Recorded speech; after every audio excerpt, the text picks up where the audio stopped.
In the vast, sun-scorched lands of ancient Persia, where the mountains stood as silent sentinels and the rivers whispered secrets of empires yet to come, a woman named Mandane was born into a world that would both forge and fear her.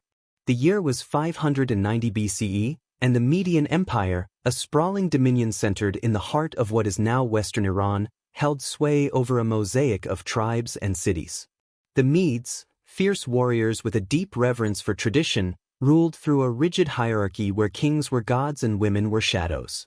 Yet, Mandane, daughter of King Astyages, would carve her name into the stone of history, not as a shadow, but as a storm. Her birth was marked by blood and omens. The night she entered the world, a crimson comet streaked across the sky, and the priests of the sacred fire whispered that it foretold upheaval.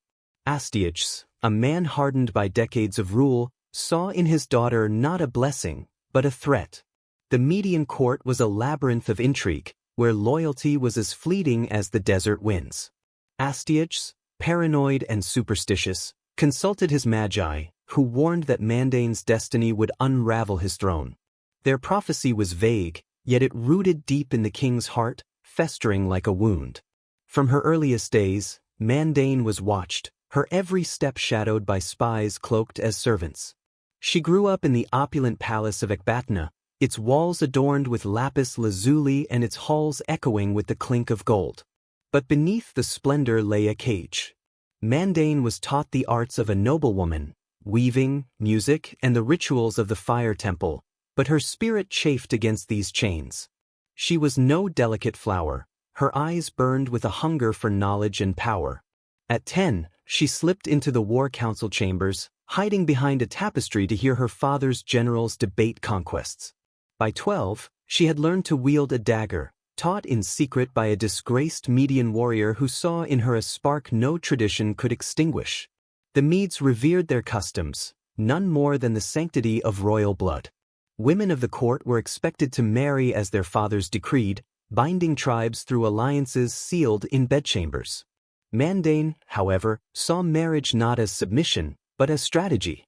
Her father, seeking to secure his northern borders, betrothed her at 16 to Cambyses, a vassal prince of Anshan, a small Persian city-state under Median rule.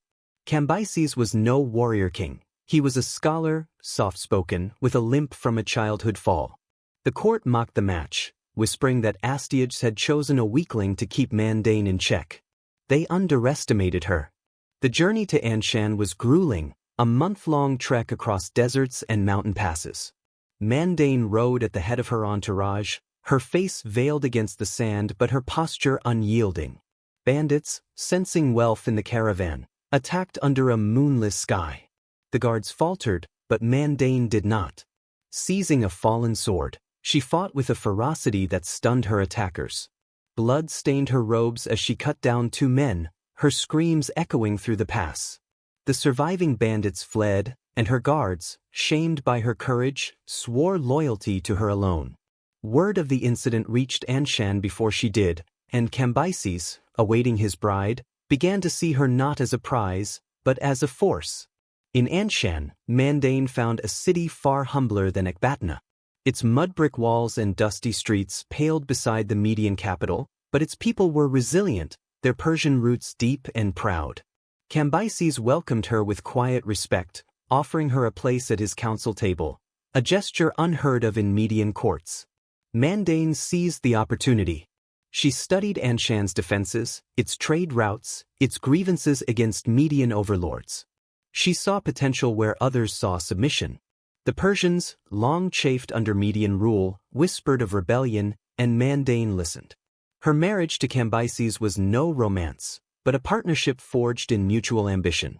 At night, they spoke not of love, but of power, how Anshan could rise, how Persia could break free. Mandane's charisma drew warriors to her side, men who saw in her a leader where Cambyses was merely a ruler.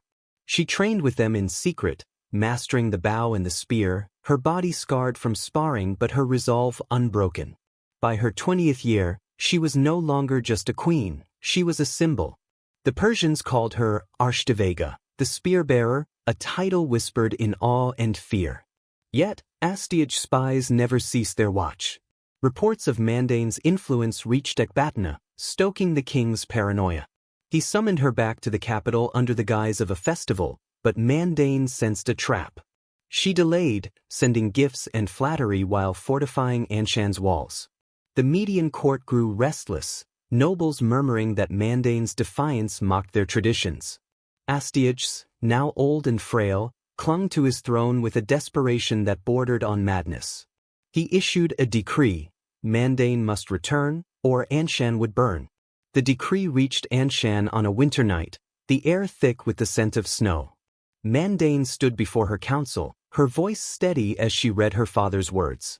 Cambyses urged caution, but Mandane saw opportunity. She knew the Medes were divided, their nobles greedy, their army stretched thin. To defy Astyages openly was to court war, but to obey was to surrender her destiny.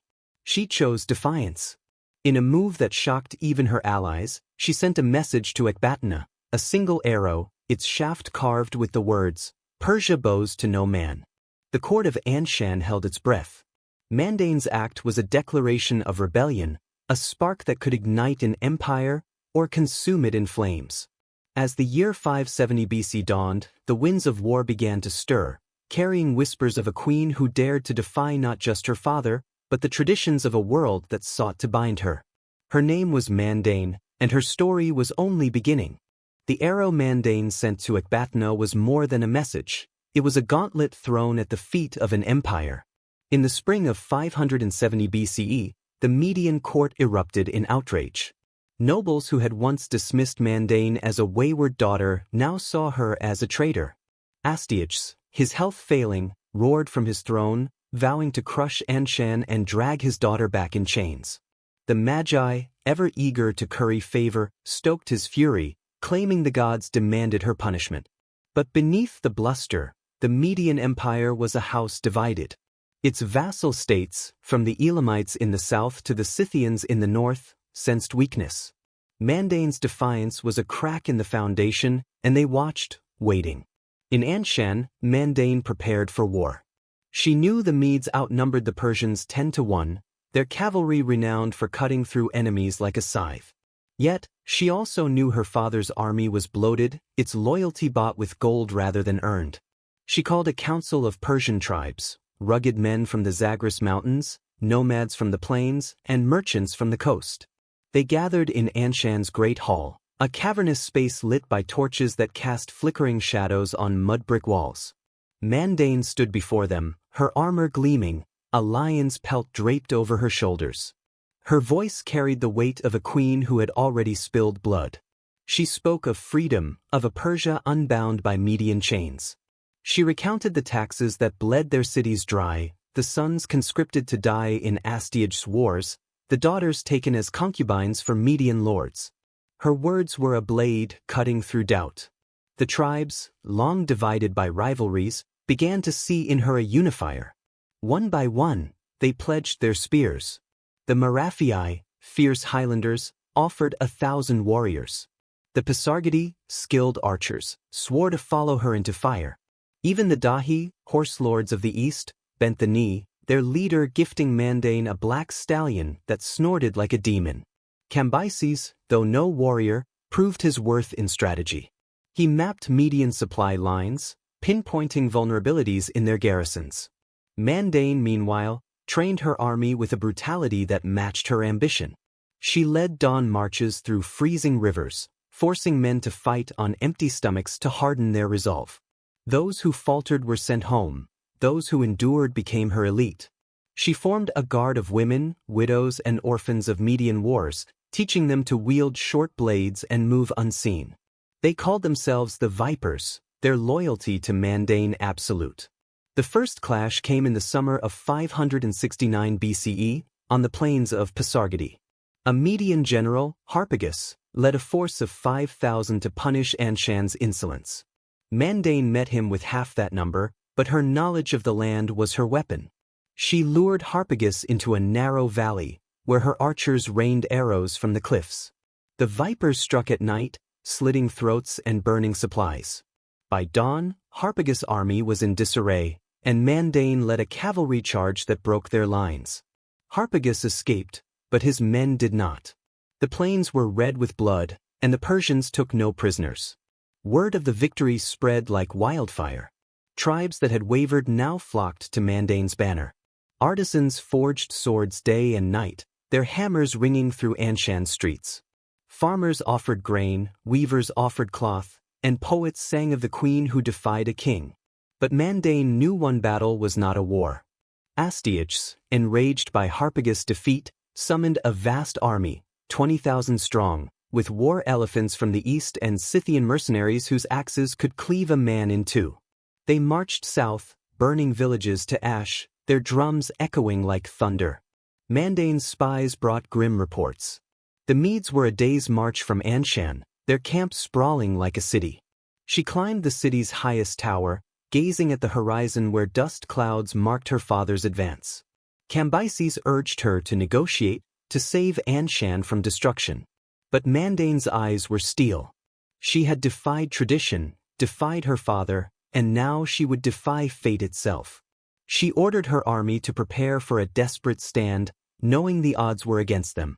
That night, she rode alone to a sacred grove outside Anshan, where a crumbling altar stood to Ahura Mazda, the god of the Persians. She offered no sacrifice, only words. She spoke of her people, of their dreams, of a destiny greater than her own. The wind howled, and some swore they saw a flame flicker in the altar's heart. Returning to camp, Mandane found her warriors waiting, their faces painted with ash. They had heard of her prayer, and their fear had turned to fire. They would fight not for glory, but for her. As the Median army crested the hills, Mandane rode out to meet them, her black stallion rearing against the dawn sky. Her armor was dented, her body scarred, but her voice was a clarion call. "We are Persia," she roared, and her army answered. The battle that followed was chaos, blades flashing, elephants screaming, arrows blotting out the sun. Mandane fought in the thick of it, her spear piercing Median hearts. The vipers struck from the flanks, sowing panic. By noon, the Median lines wavered, their mercenaries fleeing. Astyages' generals, stunned by Persian ferocity, called a retreat. The Persians pursued, cutting down stragglers until the river ran red. Mandane spared no one, her face streaked with blood and ash. The victory was hers, but the cost was grim. Half her warriors lay dead, their bodies strewn across the field. As she walked among them, her heart heavy, a scout arrived with news. Astyages lived, and Ecbatana was rallying. Mandane knew the war was far from over. But she also knew something else. Persia, once a whisper, was now a roar. And she was its queen. The victory at Anshan in 569 BCE was a wound to the Median Empire's pride, but it was not fatal. Mandane, queen of the Persians, stood among the dead on the blood-soaked battlefield, her armor caked with dust and gore. The retreating Median army left behind a trail of broken spears and shattered shields, but their king, Astyages, still lived, and Ecbatana, the Median capital, remained a fortress of power. Mandane knew her defiance had lit a fire that could not be quenched. Persia had roared, but the war was only beginning. The year that followed would test her resolve, her cunning, and her willingness to embrace the darkness within. In Anshan, the mood was a mix of defiance and dread. The city's walls were reinforced with stone hauled from the Zagros Mountains, its granaries filled to withstand a siege. Mandane walked the streets, her presence a balm to her people's fears. She visited the wounded, binding their wounds with her own hands, and honored the dead with pyres that burned through the night. Her vipers, the elite women warriors, patrolled the outskirts, their blades ever ready. Yet, even as she rallied her people, Mandane's mind was on Ecbatana. Astyages would not forgive her rebellion, and his vengeance would be merciless. Her spies, disguised as traitors, brought news from the Median court. Astyages, now in his 60s, was a shadow of the warrior he once was, his body frail but his wrath undimmed. He had executed Harpagus' lieutenants for their failure at Anshan, their heads displayed on Ecbatana's gates. The Magi, the priestly caste, fanned the flames of his paranoia, claiming Mandane's victories offended Ahura Mazda. Astyages summoned his vassals, Lydians, Babylonians, and Scythians, demanding troops and tribute. His army swelled, a beast hungry for Persian blood. But cracks were forming. The vassals grumbled, their loyalty strained by years of Median greed. Mandane saw opportunity in division. She sent emissaries to the disaffected tribes, offering alliances sealed not with gold, but with promises of freedom. The Elamites, chafing under Median taxes, sent warriors to Anshan. The Hyrcanians, skilled horsemen from the Caspian shores, pledged their bows. Mandane's diplomacy was as sharp as her spear, but she knew words alone would not win a war. She needed a strike that would cripple Astyages before his full might could march south. Her target was the Median stronghold of Regi, a city guarding the trade routes to Ecbatana. Regi was no mere outpost. Its walls were thick, its garrison loyal, and its governor, Zariadres, was a veteran of a dozen campaigns. Taking Regi would choke Median supply lines and prove Persia's strength to wavering allies. Mandane planned the assault with Cambyses, whose knowledge of terrain was unmatched. They chose a moonless night in the autumn of 568 BCE, when the winds howled through the passes. Mandane led 3,000 warriors, Persians, Elamites, and Hyrcanians, across the desert, their footsteps muffled by cloth-wrapped hoofs. The approach was grueling. Sandstorms blinded the army, and water was scarce. Mandane shared her rations, her face gaunt but her eyes fierce. When they reached Regi, the city's torches gleamed like stars. The vipers scouted the walls, finding a weak point where the stone had crumbled. Mandane ordered a diversion. Hyrcanian archers fired flaming arrows into the city's market, drawing the garrison's attention. As chaos erupted, the vipers scaled the walls, silent as shadows, and opened the gates. The Persian army poured in, their war cries shattering the night. The battle was savage. Zariadres rallied his men, fighting with a bronze axe that gleamed with blood. Mandane met him in the city square, her spear clashing against his blade. The duel was brutal, each blow a test of endurance. Zariadres was stronger, but Mandane was faster. She feinted, drawing his swing, then drove her spear through his chest. His death broke the garrison's spirit. By dawn, Regi was hers, its streets littered with bodies. Mandane ordered the survivors spared, a calculated mercy to sway Median prisoners to her cause. The fall of Regi sent shockwaves through the empire. In Ecbatana, Astyages raged, smashing a golden goblet in his fury. His nobles, fearing Mandane's momentum, began to whisper of negotiation. But Astyages would hear none of it. He dispatched a new general, Datis, with 10,000 men to retake Regi. Datis was no fool. He avoided open battle, instead laying siege to the city. Mandane, now trapped within Regi's walls, faced starvation and dwindling supplies. Her army, once jubilant, grew restless, their faith in her tested. Mandane refused to yield. She organized sorties, sending the vipers to harass Datis' camp at night. They poisoned wells and burned siege engines, sowing fear among the Medes. Mandane herself led a desperate raid, slipping through a hidden tunnel to strike Datis' supply train. Her warriors torched wagons of grain, their flames lighting the horizon. The raid bought time, but not victory. Datis tightened his grip, his catapults hurling stones that cracked Regi's walls. Mandane's scouts warned that Astyages was mustering a second army, one that could crush Persia for good. In the siege's third month, a traitor emerged. A Persian captain, bribed by Median gold, opened a gate at midnight. Median soldiers flooded in, their blades gleaming. Mandane awoke to screams, seizing her armor as the vipers rallied to her side. The fighting was house to house, brutal and unrelenting. Mandane's spear was a blur, her voice a rallying cry. She held the city square, her warriors forming a shield wall around her.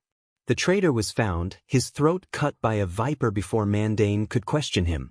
By morning, the Medes were repelled, but Regi was a ruin, its walls breached, its people bloodied. Mandane stood atop the broken ramparts, her army diminished but unbroken. The siege had cost her dearly, half her warriors were dead, and Regi could not be held. She ordered a retreat to Anshan, burning the city's stores to deny Datis their use.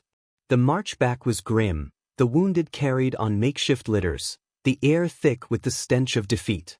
Yet, even in retreat, Mandane's presence held her army together. She rode at their head, her lion's pelt tattered but her gaze unyielding. Persia had lost a battle, but not its queen. The retreat from Ragi in the winter of 568 BCE was a bitter march, the Persian army battered but not broken. Mandane led her warriors through snow-dusted passes, their breath clouding in the frigid air. Behind them, Datis' Median forces occupied the smoldering ruins of Ragi, their banners flapping in the wind. Astyages, emboldened by the victory, sent heralds across the empire, proclaiming Mandane a false queen, a blasphemer who defied the gods. Yet, in the taverns of Susa and the camps of the Zagros, her name was spoken with awe. She had taken a Median stronghold, slain its governor, and held off a siege. To the oppressed, she was no traitor, she was hope. In Anshan, Mandane faced a city on the edge of despair. The news of Ragi's fall had shaken her people, and whispers of surrender crept through the streets. Cambyses, ever the strategist, urged her to sue for peace, arguing that Astyages might spare Anshan if she bent the knee. Mandane listened, her face unreadable, then burned the Median herald's letters in the council hall. "We kneel to no one," she said, her voice cutting through the murmurs. The council fell silent, their doubts quelled by her fire. She was their queen, and she would fight. Mandane knew Persia's survival hinged on unity. The tribes that had joined her, Maraphii, Pasargadae, Elamites, Hyrcanians, were fierce but fractious, their loyalties tested by defeat. She summoned their leaders to a great feast, held under the stars in Anshan's courtyard. The tables groaned with roasted lamb and barley bread, a rare bounty in Wart. Mandane spoke not as a queen, but as one of them, sharing tales of their ancestors who had defied empires. She gifted each leader a dagger forged from Ragi's plundered iron, a symbol of their bond. By dawn, the tribes renewed their oaths, their rivalries buried under her will. Her next move was to rebuild her army.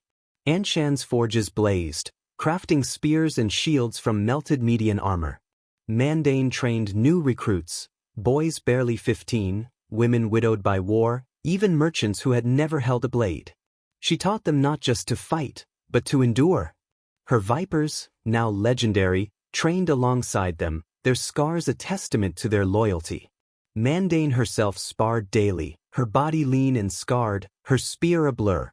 She was no distant ruler, she was a warrior, and her people loved her for it. But love alone could not stop the Median tide. Astyages' second army, led by General Mithridates, marched south in the spring of 567 BC. Unlike Datis, Mithridates was a butcher, known for flaying captives alive.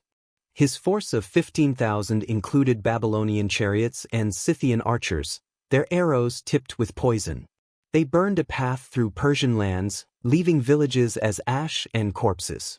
Mandane's scouts reported their advance, and she chose her ground, the Valley of Marvdasht, a narrow pass where numbers meant little. The Battle of Marvdasht was a crucible. Mandane positioned her archers on the cliffs, her cavalry hidden in the valley's mouth. She led the infantry herself, her lion's pelt a beacon in the dust. Mithridates' army charged, their chariots thundering like a storm. The Persian archers loosed volleys, felling horses and men. The vipers struck from the flanks, their blades cutting through Scythian ranks. Mandane fought in the center, her spear-piercing armor, her voice rallying her warriors. The ground grew slick with blood, the air thick with screams. Mithridates, atop a war elephant, drove into the Persian lines, his flail crushing skulls. Mandane saw him and charged, dodging arrows and leaping over fallen men. Her spear struck the elephant's eye, sending it rampaging into Median ranks. Mithridates fell, his armor saved him, but his men panicked. The Persian cavalry, led by Hyrcanian riders, swept in, their lances gleaming. By nightfall, Mithridates was dead, his army scattered, and the valley was a charnel house. The Persians took no prisoners, their spears sparing none who bore Median colors. The victory was costly. A quarter of Mandane's army lay dead, and Marvdasht's waters were undrinkable, fouled by blood. Yet, it was a triumph that echoed beyond Persia. The Babylonians, shaken by Mithridates' defeat, began to reconsider their allegiance. Lydian envoys, sent in secret, arrived in Anshan, offering gold for a truce against the Medes. Mandane received them, but her terms were steel: join her or fall alone. The envoys left, their answer uncertain, but the world was watching. Astyages' response was apocalyptic. He declared a holy war, vowing to raise Anshan and sacrifice Mandane to the sacred fire. He summoned every spear in his empire, from the Indus to the Caspian Sea, his army growing to 50,000 strong. Ecbatana's streets thronged with soldiers, their armor a forest of bronze. Mandane's spies warned that this force would march in a year, its size dwarfing all before it. Anshan could not face such numbers alone, and Mandane knew it. She turned to the unthinkable: parley with the Scythians. The nomads were no friends to Persia, their loyalty to Astyages bought with plunder. But Mandane saw their greed as a weapon. She sent her vipers north, bearing gifts of Rages gold and promises of greater spoils. The Scythian Khan, Tamaris, was a woman of iron, her face scarred from battles. She met Mandane on neutral ground, a windswept plain under a blood-red sky. The talks were tense, but Mandane's words were fire. She offered the Scythians Median lands, not Persian, and a share of Ecbatana's wealth. Tamaris, tempted, agreed to withdraw her archers from Astyages' army. The Scythian betrayal was a dagger in Astyages' back. His army, though vast, was now weakened, its morale shaken. Mandane, in Anshan, prepared for the storm. She fortified the city, her forges burning, her warriors training through the night. Cambyses mapped every pass, every weakness. The vipers scouted, their eyes unerring. Mandane walked among her people, her voice a promise: Persia would endure. As the year 567 BC faded, the horizon darkened with Median banners. The final war was coming, and Mandane stood ready, her spear a symbol, her heart aflame. The spring of 566 BCE dawned over Persia with a sky as red as blood, a fitting omen for the war that loomed. Mandane, queen of Anshan, stood atop her city's walls, her lion's pelt tattered but her resolve ironclad. The Median army, 50,000 strong, marched south under Astyages' banners, a tide of bronze and fury aimed at crushing her rebellion. The victories at Marvdasht and Ragi had made Mandane a legend, but legends could die. Her army, though fierce, numbered barely 10,000, their bodies scarred, their supplies thin. Yet, Mandane's heart burned with a vision: a Persia free, its destiny hers to forge. Astyages' army was a beast of many heads: Median spearmen, Babylonian chariots, Lydian swordsmen, and hired nomads from the steppes. Its general, Cyaxares, was a strategist who favored attrition over haste, grinding enemies to dust. Mandane knew Anshan could not withstand a siege. Its walls, though reinforced, would crumble under Median catapults. She chose to meet the enemy in the open, at the plain of Pasargadae, where the land favored her cavalry and archers. It was a gamble: victory would break the Medes, defeat would end Persia. Mandane rallied her tribes in Anshan's great hall, her voice a blade cutting through fear. She spoke of their ancestors, of lands stolen, of sons and daughters crushed by Median rule. The Meraphii roared, their spears raised. The Hyrcanians, their horses stamping, vowed to ride through fire. The vipers, her women warriors, stood silent, their eyes promising death. Cambyses, her husband, mapped the battlefield, his quiet wisdom anchoring her fire. The plan was simple but brutal: draw the Medes into the plain, flank with cavalry, and strike with everything they had. The battle began at dawn, the plain shrouded in mist. Mandane rode her black stallion, her armor dented but gleaming. Her archers, hidden in the hills, loosed volleys as the Median vanguard advanced. Arrows fell like rain, piercing shields and flesh. Cyaxares countered, sending Babylonian chariots to smash the Persian lines. Mandane's infantry held, their shields locked, their spears a wall of iron. The vipers struck from the shadows, cutting chariot wheels and hamstringing horses. The air grew thick with dust and screams, the ground a mire of blood. Mandane fought at the forefront, her spear a whirlwind. She slew a Lydian captain, his blood staining her face, and rallied her warriors with a cry that echoed over the chaos. The Hyrcanian cavalry charged, their lances shattering Median ranks. But Cyaxares was relentless, his spearmen pushing forward, their numbers overwhelming. By midday, the Persian lines wavered, bodies piling at Mandane's feet. She saw her standard-bearer fall, the lion banner trampled. Seizing it herself, she raised it high, her voice a defiance that turned despair to fury. The tide shifted when the Scythians, swayed by Mandane's earlier diplomacy, abandoned the Median ranks. Their absence left Cyaxares' flank exposed, and Mandane seized the moment. She led a desperate charge, her vipers at her side, carving through Median spearmen. The enemy line buckled, then broke, soldiers fleeing into the hills. Cyaxares, atop a war chariot, rallied his guard, but Mandane's spear found his heart.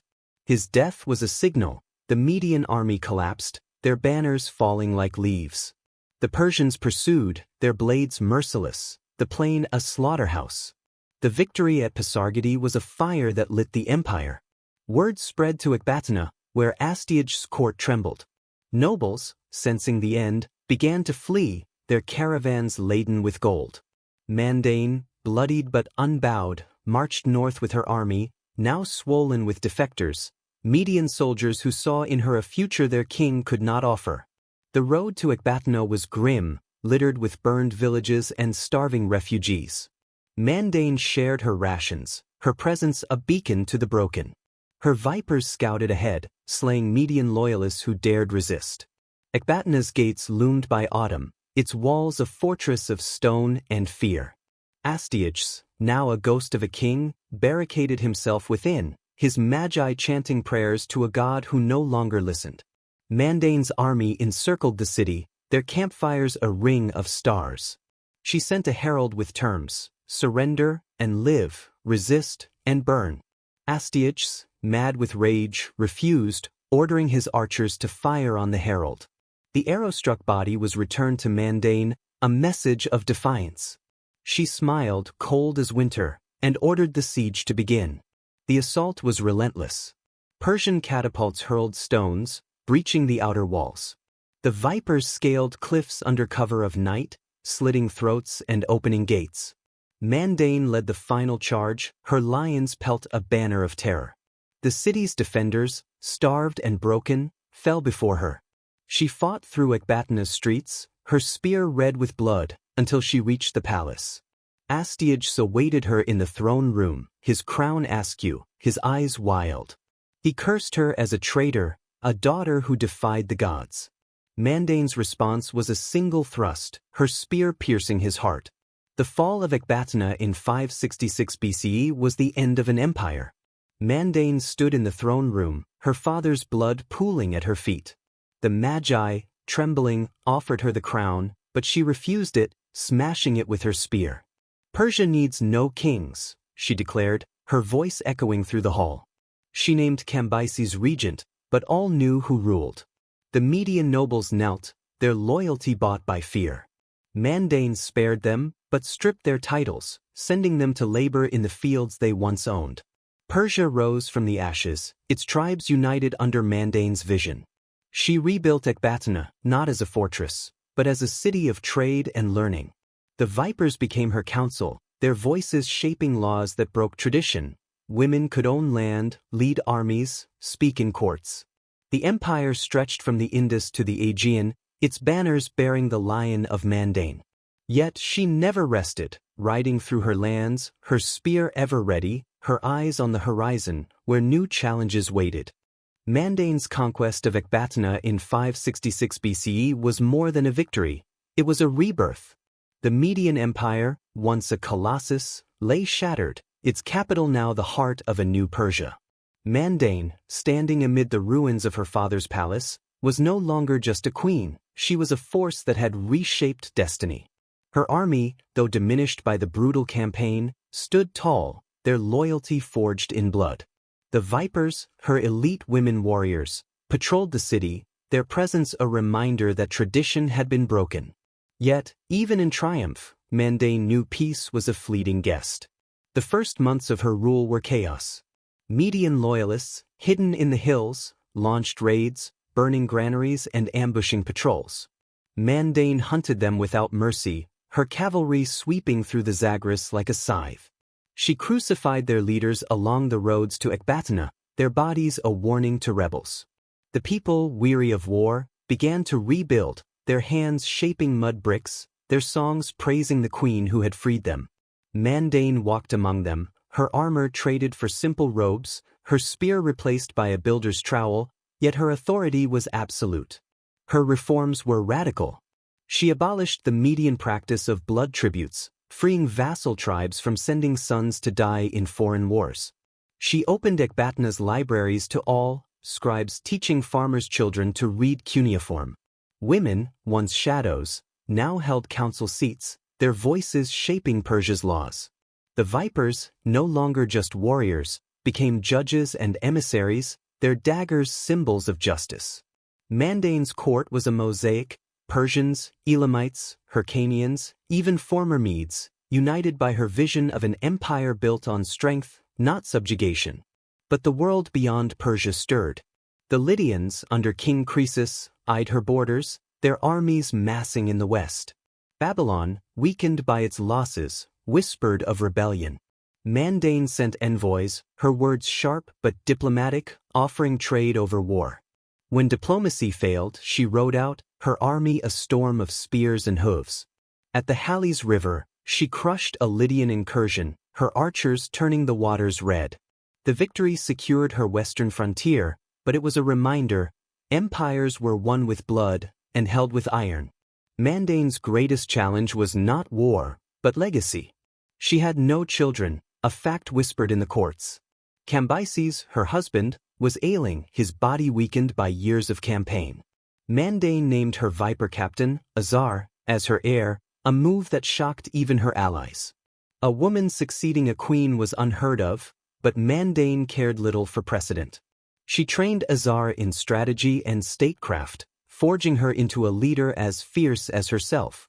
The tribes, though hesitant, accepted Azar, their loyalty to Mandane outweighing tradition. As years passed, Mandane's legend grew. Poets sang of her battles, their verses carved into stone. Merchants carried her name to distant lands, where kings trembled at its mention. Yet, Mandane remained restless, her nights spent studying maps, her days riding through Persia's heartlands. She built roads from Susa to Sardis, fortresses in the mountains, and aqueducts that turned deserts green. Her people called her Mother of Persia, a title she bore with pride, though her hands were stained with the blood of thousands. By 560 BC, Mandane was 40, her body scarred, her hair streaked with gray. She stood atop Ecbatana's highest tower, gazing at the empire she had forged. The city below thrived, its markets bustling, its temples open to all gods. The vipers guarded her, their loyalty unbroken, their numbers now in the hundreds. Cambyses had died quietly, mourned as a scholar who had steadied her fire. Azar stood at her side, ready to lead when Mandane's time came.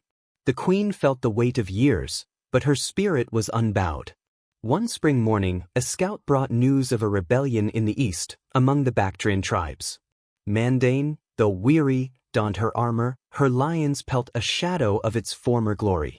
She rode out with her vipers, her spear still sharp, her eyes still fierce.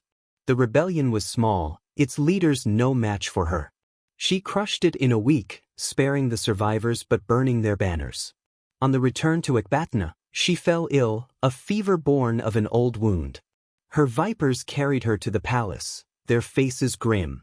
Mandane lingered for days, her body failing but her mind clear.